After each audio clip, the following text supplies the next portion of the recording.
बदलाव, लाभ और भटकाव, ये तीन ऐसे शब्द हैं जो जीवन के अनेक पहलुओं को प्रभावित करते हैं। कभी कभी जीवन में कुछ ऐसे बदलाव होते हैं जो जीवन को एक विशिष्ट दिशा दे देते हैं और यह दिशा लाभ की ओर लेके जाती है। और कभी कभी बदलाव ही ऐसी स्थिति को उत्पन्न कर देते हैं जहां जाने के बाद मुझे लगता है या किसी को भी यह महसूस होता है कि हम शायद भटक गए, अब तो दरवाजे बंद हो गए, सभी दरवाजे बंद दिख रहे हैं, हमें क्या करना चाहिए। आज मानस के मोती श्रृंखला के अंतर्गत इन्हीं बिंदुओं पर हम चर्चा करेंगे, जिसके नेपथ्य में श्री राम कथा होंगी। मुख्य रूप से हम जो चर्चा करेंगे कि श्री राम कथा सुनने से, इस कथा के अनुकरण से हमारे जीवन में किस प्रकार के बदलाव आते हैं, क्या क्या लाभ जो भौतिक या आध्यात्मिक हैं वो हमारे जीवन में उपस्थित होते हैं, और किस प्रकार के भटकाव से हम बच जाते हैं। श्री राम कथा उस स्थान पर क्या प्रभाव डालती है जब हमारे जीवन के सारे रास्ते बंद दिखाई देते हैं। नमस्कार, मैं आदित्यनाथ तिवारी। आइए मानस के मोती की तृतीय श्रृंखला, तृतीय सोपान शुरू करते हैं।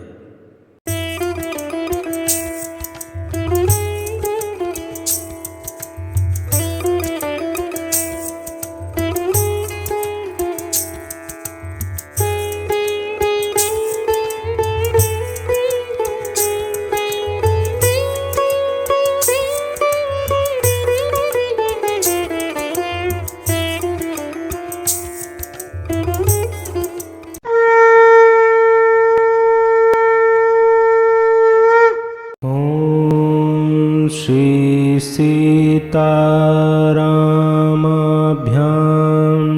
नमः। ओम।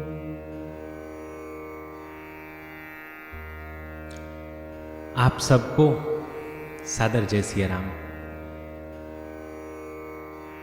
पिछले भाग में हम लोगों ने जो सुना, जिसकी चर्चा की है, वो विषय था श्री रामचरितमानस जी में कितने अध्याय हैं, इन अध्यायों में क्या क्या कथाओं का वर्णन है, किन किन कथाओं का वर्णन है।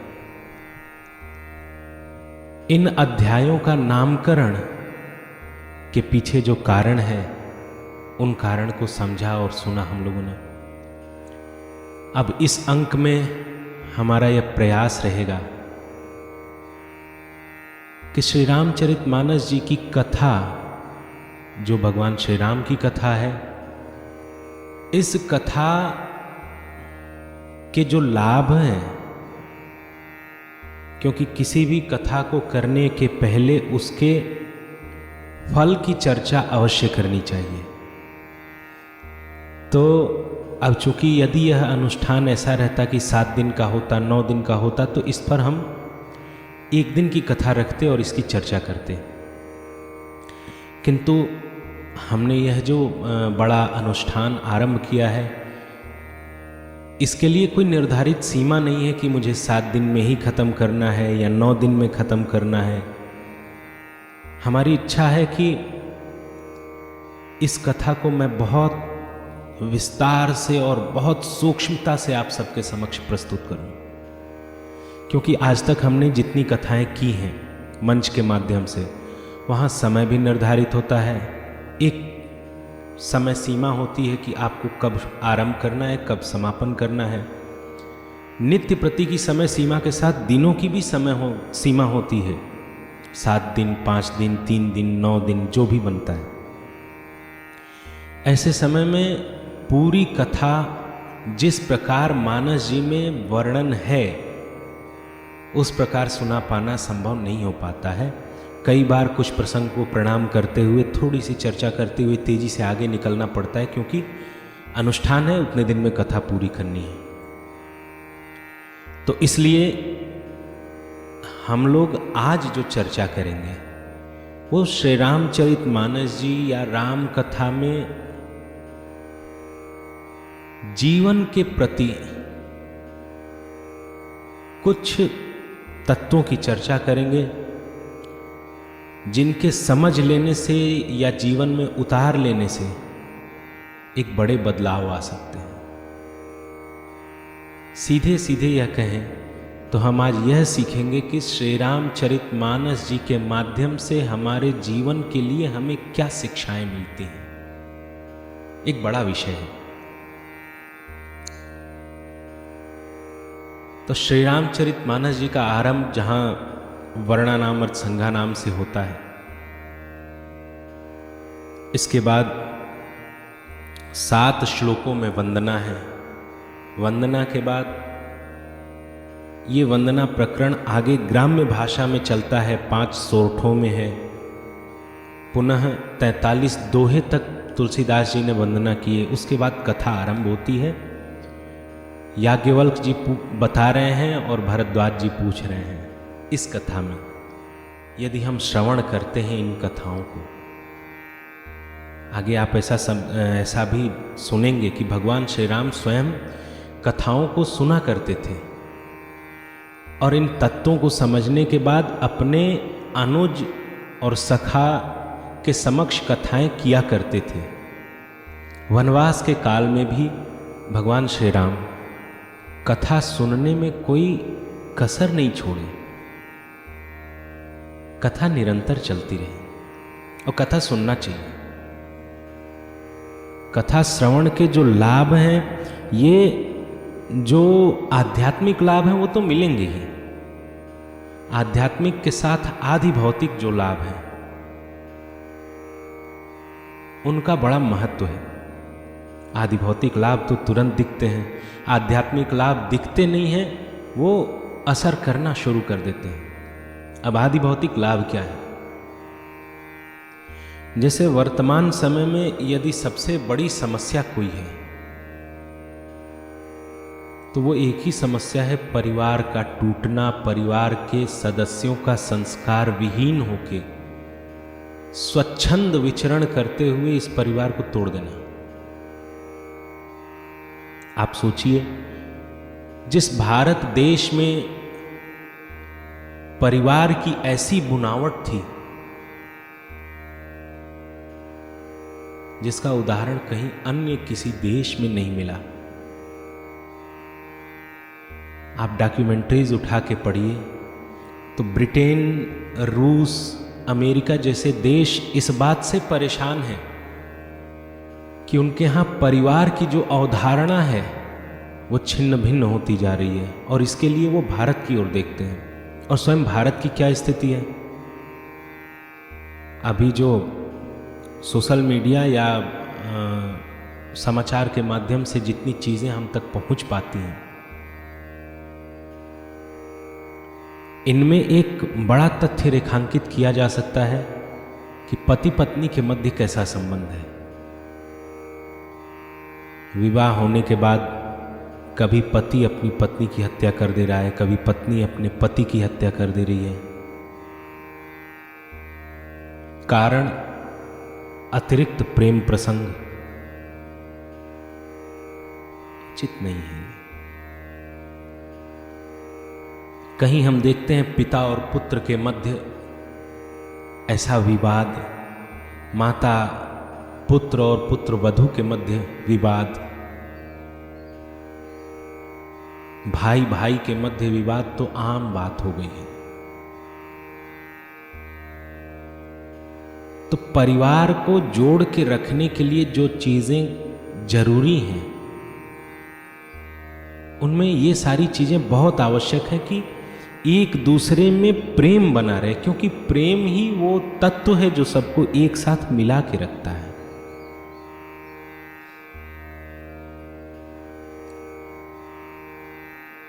यदि हमारे जीविकोपार्जन की व्यवस्था हो गई तो अब हमारा कर्तव्य बनता है कि हमारे परिवार में अन्य जो लोग हैं, अब हम ये नहीं देखेंगे कि वो हमारा भाई है या हमारे भाई का बेटा है, ये गलत बात है। यदि हमारे जीविकोपार्जन की व्यवस्था हो गई तो हमारी पूरी ताकत लगनी चाहिए हमारे परिवार के अन्य लोगों को आगे बढ़ाने में, क्योंकि हमारे जीविकोपार्जन की व्यवस्था बनाने में प्रत्यक्ष और अप्रत्यक्ष तौर पे पूरे परिवार का योगदान रहता है।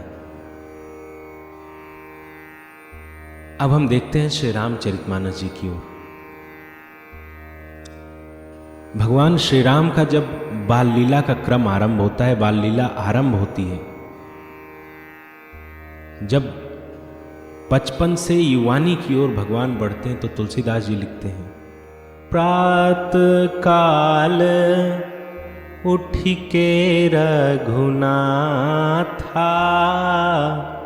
मात पिता गुरु नावहि माथा, आया सुमांगी करहि पूर काजा, देखी चरित मन हर्षे राजा। क्या क्रम है जीवन का। यदि जीवन में संस्कार रूपी बृहद भवन का निर्माण करना है तो आवश्यक है कि उसकी नींव अत्यंत सुदृढ़ हो। और ये नींव सुदृढ़ होगी कैसे? तो इस नींव को सुदृढ़ करने के लिए जो कर्म किए जाने हैं वो सबसे पहला कर्म यही है कि प्रत्येक छोटा नित्य प्रातः अपने बड़े के समक्ष झुके, चरण स्पर्श करे, उनका आशीर्वाद ले। इसके अनेक फायदे हैं। स्वयं परब्रह्म परमात्मा जिनके लिए कहा गया कि रोम रोम प्रतिला गई कोटि कोटि ब्रह्मांड, जिनके एक एक रोए में करोड़ों करोड़ों ब्रह्मांड हैं, जिनकी भ्रिकुटी विलास से अनेकों असंख्यों ब्रह्मांड में विशिष्ट घटनाएं घटित हो जाती हैं, ऐसे परब्रह्म परमात्मा जब अवतार लेके आते हैं तो वो भी अपने श्रेष्ठ जनों को प्रणाम करते हैं और नित्य प्रत्येक प्रातः उठने के बाद अपने माता पिता और गुरु को चरण स्पर्श करके प्रणाम करते हैं।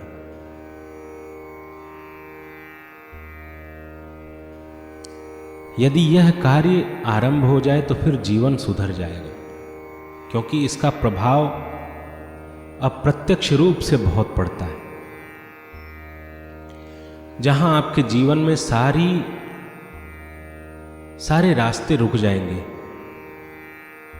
अब लगेगा कि इसके बाद हम कुछ कर नहीं सकते हैं, ऐसे समय में ये आशीर्वाद काम आते हैं, ऐसे समय में रास्ते खुलते हैं। बचपन हो गया, जवानी की ओर बढ़ते हैं,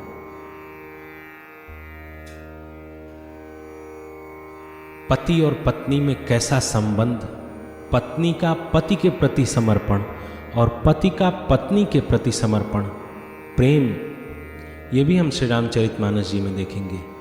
वर्णन आता है कि जब भगवान श्री राम वनवास के आरंभिक समय में गंगा जी को पार करते हैं तो उतराई देने के लिए उनके पास कुछ था नहीं कि उस नाविक को, उस केवट को उसका पारिश्रमिक दे सके।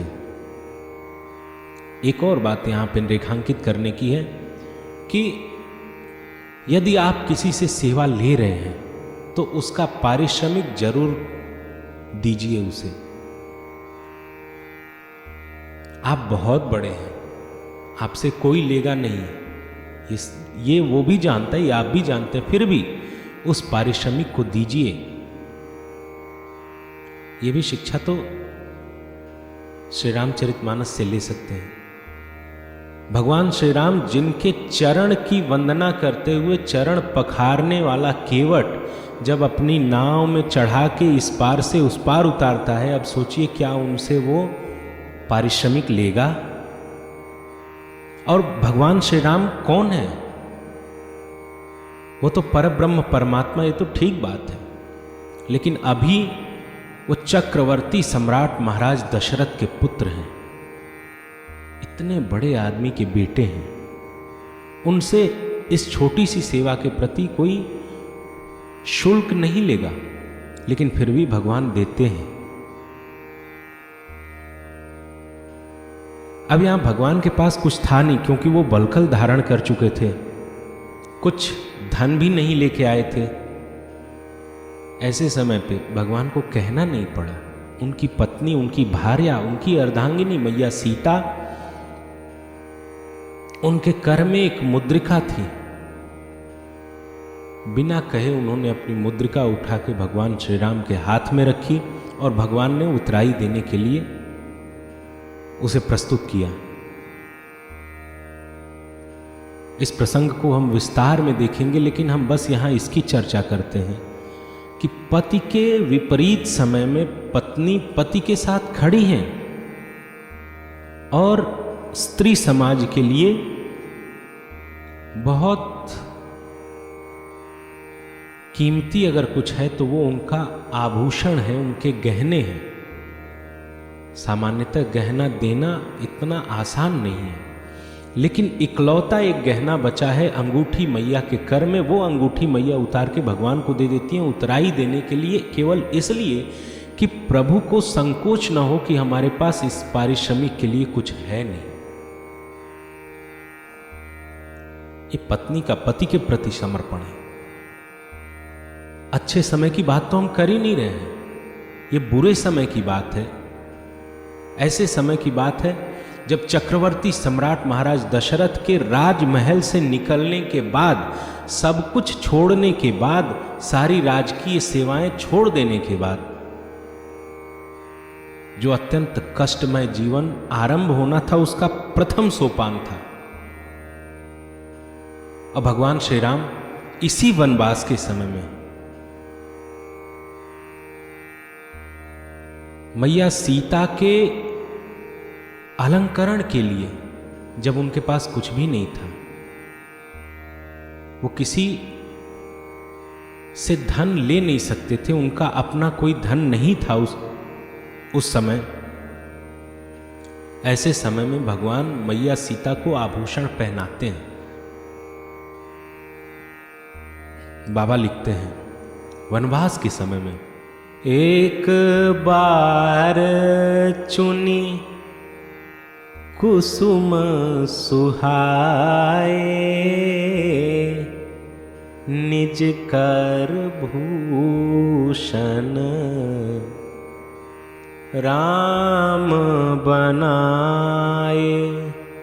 फिर सीता ही पहिराए प्रभु सादर, हाँ सीता ही पहिरा ये प्रभु सादर, बैठे फटीक शिला पर सुंदर। जब स्वर्ण, मणि, रत्न आदि के आभूषण भगवान के पास नहीं थे, ऐसे समय में भगवान ने क्या किया? कुसुम यानी पुष्पों को चुन के अपने हाथ से उनका आभूषण बनाया और आदर के साथ सीता ही पहिराए प्रभु सादर, सादर आदर के साथ पहनाते हैं। ये पति पत्नी के मध्य संबंध है, भाई भाई के मध्य संबंध। ओहो, श्री रामचरित मानस जी में तो भाइयों के प्रति समर्पण और भाइयों के मध्य प्रेम का जो अनूठा उदाहरण प्रस्तुत किया गया है, ऐसा विशिष्ट उदाहरण आपको कहीं देखने को नहीं मिलेगा। 4 भाई हैं और यूं देखा जाए तो सब सौतेले भाई हैं, पिता एक हैं लेकिन माताएं अलग अलग हैं, लेकिन फिर भी ऐसा प्रेम, ऐसा समर्पण। भैया राम को राज्याभिषेक होना था, भरत भैया ये जब जान गए कि राज्याभिषेक के समय ऐसा षड्यंत्र किया गया और मुझे राज्य देने के लिए ये सारी रचना बनी और मेरे भैया वन को चले गए, ऐसे समय में भैया भरत क्या करते?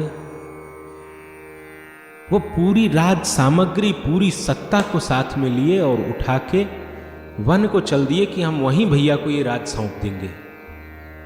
अगर भैया भरत सिंहासनस्थ हो जाते, सिंहासन पर आरूढ़ हो जाते, तो भी बुरा नहीं था, क्योंकि जिस वचन को पूरा, पिता के जिस वचन को पूरा करने के लिए राम जी वन गए, उसी पिता का यह पहला वचन था कि भरत राजा बनेंगे। लेकिन भरत जी ने ऐसा नहीं किया। भाई के प्रति प्रेम, भाई के प्रति समर्पण, और साम्राज्य कैसा?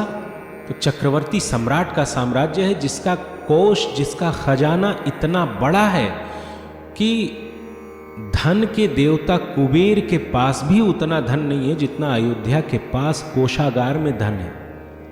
सामर्थ्य कितनी? तो इंद्र भी जिनके मित्र हैं, ऐसे महाराज दशरथ का साम्राज्य है। चक्रवर्ती सम्राट है, इतना बड़ा पद, इतना व्यवस्थित धन की व्यवस्था, सब कुछ उठा के भैया के लिए भरत जी ने भी छोड़ दिया। उधर राम जी ने भरत जी के लिए छोड़ा, इधर भरत जी ने राम जी के लिए छोड़ा। दूसरे भाई हैं लक्ष्मण जी। लक्ष्मण जी को जब पता चलता है कि भैया का वनवास हो गया, अभी तक जिनकी सूचना थी कि राज्याभिषेक होना है, पूरा नगर उत्सव में डूबा हुआ है, और एकाएक कुछ ऐसा हो गया कि राज्याभिषेक नहीं होगा, अब वनवास होगा, तो लक्ष्मण जी विद्रोह पे उतर आते हैं। लक्ष्मण जी अपना धनुष चढ़ाते हैं और भैया से बोलते हैं, भैया आप सिंहासन पे बैठो, मैं देखता हूं कौन रोकता है। जब राम जी समझाते हैं तो लक्ष्मण जी भी सब सारा सुख, सारा वैभव छोड़ के और राम जी के साथ वन में निकल जाते हैं, जबकि पता है कि राजमहल में रहे तो सुख है, ऐश्वर्य है, यहां भोग के अनेक सामान हैं, लेकिन वन में जाएंगे तो वहां के कटीले, कंकरीले, पथरीले भूमि में कभी कांटे भी चुभेंगे, कभी ऐसा भी होगा कि भोजन के लिए कुछ न मिले, पानी न मिले, भटकते रहना पड़ेगा। लेकिन उनकी एक ही टेक थी कि अगर भैया आप अयोध्या में नहीं है तो मैं अयोध्या में रह के क्या करूंगा। और इसी भ्रातृ प्रेम के लिए, भाई के प्रति समर्पण के लिए लक्ष्मण जी की मां मैया सुमित्रा भी कहती हैं कि बेटा अवध तहां जहां राम निवासु, तेरे लिए अयोध्या वही है जहां राम जी निवास करते हैं। अगर राम जी कौशल प्रदेश की राजधानी अयोध्या में है तो ये अयोध्या तुम्हारे लिए अयोध्या है। या अगर राम जी इससे बाहर जाते हैं, जहां भी रहते हैं, वन में रहते हैं, पर्वत पे रहते हैं, गुफाओं में हैं, आश्रम में हैं, अरण्य में, जहां भी रहेंगे उनके चरणों के आसपास ही तुम्हारी अयोध्या है। ऐसा प्रेम, और शत्रुघ्न जी का तो कहना ही क्या। जब सब त्याग की बड़े बड़े कीर्तिमान स्थापित कर रहे थे, राम जी ने साम्राज्य छोड़ दिया, भरत जी ने साम्राज्य छोड़ दिया, लक्ष्मण जी ने अयोध्या छोड़ दी, ऐसे समय में शत्रुघ्न जी खड़े हुए राज सुख लेने के लिए नहीं। जो साम्राज्य राम जी का था, जहां राम जी का राज्याभिषेक होना था, लेकिन षड्यंत्र के मध्य राम जी को वनवास हो गया। अब ये साम्राज्य भरत जी के लिए चला गया। भरत जी आए, ये साम्राज्य राम जी को दिए। राम जी ने चरण पादुका दी, भरत जी चरण पादुका पधरा दिए और स्वयं नंदीग्राम चले गए, वहां से शासन की देखरेख करने लगे। राम जी अयोध्या में नहीं। भरत जी अयोध्या में हैं लेकिन होते हुए भी अयोध्या में नहीं, लक्ष्मण जी अयोध्या में नहीं। ऐसे समय में जो एक पिता से प्राप्त पुत्रों को एक साम्राज्य था, इसका संचयन एक बहुत बड़ी जिम्मेदारी थी। और इस त्याग के नए नए कीर्तिमान जो गढ़े जा रहे थे, ऐसे समय शत्रुघ्न जी खड़े होते हैं और राजकीय सुविधाओं के बीच में रहते हुए भी उनसे कोई प्रेम न करते हुए उन सारी व्यवस्थाओं को संभालते हैं। जितना कष्ट भगवान श्री राम को वनवास में नहीं हुआ, उससे ज्यादा कष्ट भरत जी को नंदीग्राम में हुआ। उन्होंने उतना तप किया।